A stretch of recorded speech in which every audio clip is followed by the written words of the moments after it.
What is going on, everybody? Been a diehard Pistons fan since 2003 and starting to get very optimistic about this Pistons team. In today's video, we are going to talk about Marcus Sasser and his increased opportunity that is to come since Jaden Ivey is now injured. In case you guys have been living under a rock, very unfortunate news. 3 games ago now, Jaden Ivey did break his fibula, and that really is awful. We're all hoping the best for him, of course, and want to see him get well as soon as possible. But there's no question about it. He is going to be out for quite some time. Hoping that we can have him back by the end of the year. That would be incredible. But there is going to be plenty of games between now and then. And the Pistons have a little bit of a conundrum on their hands. The Pistons, of course, don't have that much depth at the guard spot. Before Ivey went down, we were playing Cade and Ivey together, but then when Cade would go to the bench, Ivey would stay on the floor and become the de facto point guard. When Cade would check back into the game, Ivey might stay out there for a while, but if Ivey was going to go to the bench, Cade would stay on the floor, and of course, the offense would run through him. Marcus Sasser was receiving some spot minutes during that time, but a lot of them came with either Cade or Ivey on the floor. But now that Ivey is gone, that leaves one guy and one guy only to be our backup point guard when Cade is off the floor, and that is Marcus Sasser. So in this video, we're going to talk about all things related to that. We're going to talk about how he has looked in that role for the last 2 games. We're going to talk about what I think that he can do in that role to be successful. And towards the back half of the video, we're going to talk about other options that we could explore to potentially fill that backup point guard role while Jaden Ivey is out, because that is something that people have been talking about before Jaden Ivey went down. Because Marcus Sasser is a bit more of a shooting guard and a point guard's body in most people's eyes, so it's been a topic. But we'll get to that towards the back half of the video, and a bit of a spoiler alert, I don't think we're going to have to do that.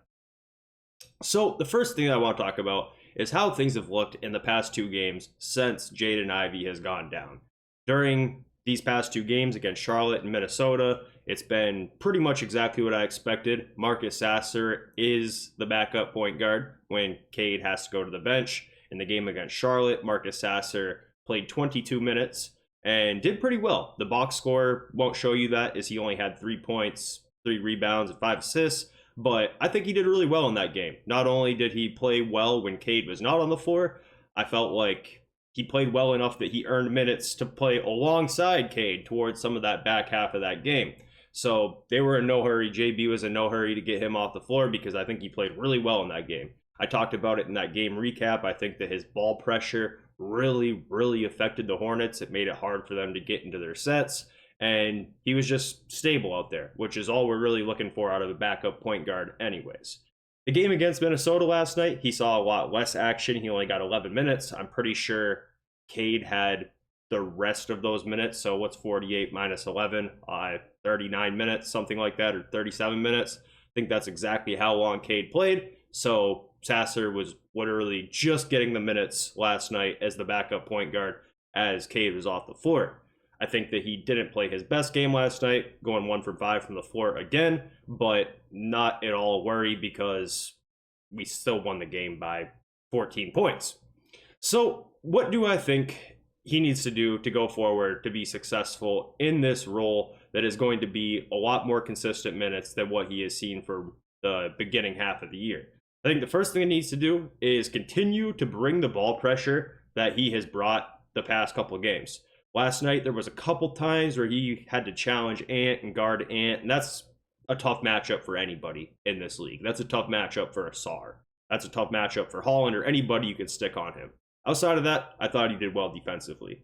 The game before, against the Hornets, I think that he played great defensively. There was no steals in the box score to show for it, but just watching the game, he was picking dudes up beyond half court, and the Hornets were clearly affected by it because due to Sasser and his ball pressure, sometimes the Hornets wouldn't get into their sets until there was 16 or 14 seconds left on the shot clock, which just makes things a lot harder. So I think if he can continue to play that type of ball pressure on other teams' smaller guards, that is a huge positive for this team.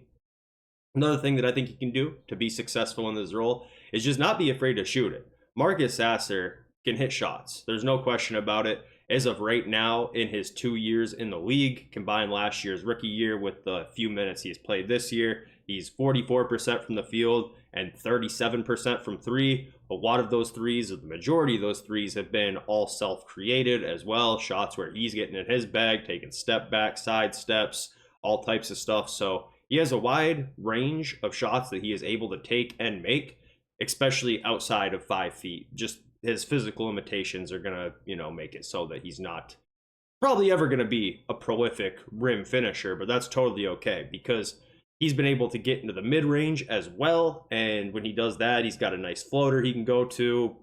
I think he can score the ball, so I would like to see him not be afraid to shoot it whatsoever, which typically you don't with Sasser. Normally he is willing to shoot the ball.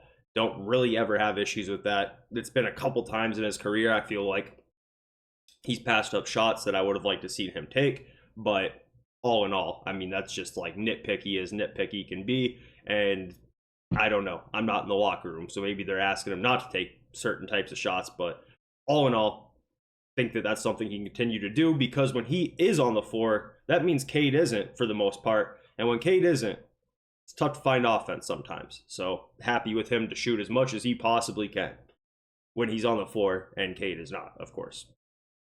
And the other thing that I think he can do to be successful in this role is just continue to improve as a playmaker. As I mentioned earlier, he's kind of like a shooting guard and a point guard's body, and I don't know, that might be exaggerating it a little bit, but he's not a natural-born playmaker. There's not that much of that to his game, but that doesn't mean that he's a bad playmaker either. He keeps his turnovers generally low, but his assists are never going to be super eye-catching either, and I think that it's just something he can continue to work on.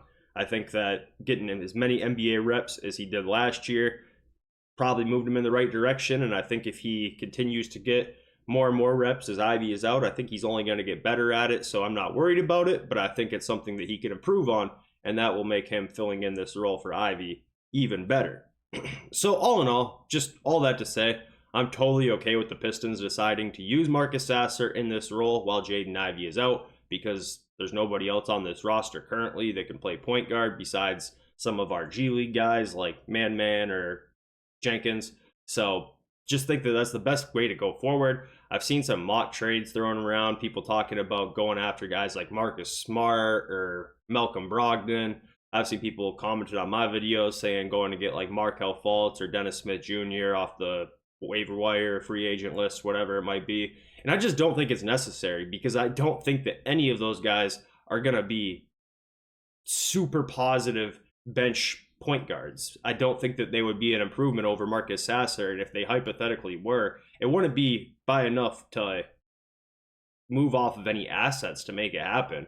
I believe in Marcus Sasser. I think Marcus Sasser has potential to be a real NBA player for a long time and have a long career and not just a cup of coffee in the league type of guy. So yeah, I think that this is totally fine, and maybe I'll be wrong. Maybe 10 games from now we'll be like, oh man, we really should have had a better backup plan for in case we lost a guard because we don't have that much depth.